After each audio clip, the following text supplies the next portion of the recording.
આગળ સમાચારમાં વાત કરીએ તો રામ મંદિર પ્રાણ પ્રતિષ્ઠા નિમિત્તે સીએમ યોગી આદિત્યનાથનું નિવેદન સામે આવ્યું છે। તેમણે નિર્ણય કર્યો છે। મહત્વપૂર્ણ સમાચાર, રામ મંદિર પ્રાણ પ્રતિષ્ઠામાં સ્કૂલ અને કોલેજને રજાના આદેશ આપવામાં આવ્યા છે।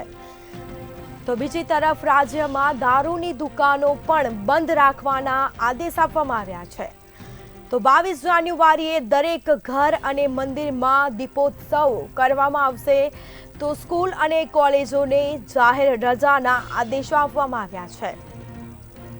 તો રામ મંદિર 22 જાન્યુઆરીએ રામ મંદિર પ્રાણ પ્રતિષ્ઠા થવા જઈ રહી છે અને જેમાં સીએમ યોગી આદિત્યનાથ દ્વારા નિર્ણય કરવામાં આવ્યો છે। સ્કૂલ અને કોલેજને જાહેર રજાના આદેશ આપવામાં આવ્યા છે। તો બીજી તરફ રાજ્યમાં દારૂની દુકાનો બંધ રાખવાના પણ આદેશો આપવામાં આવ્યા છે। તો 22 જાન્યુઆરીએ દરેક ઘર અને મંદિરમાં દીપોત્સવ કરવામાં આવશે। તો સ્કૂલ અને કોલેજને જાહેર રજાના આદેશો આપવામાં આવ્યા છે।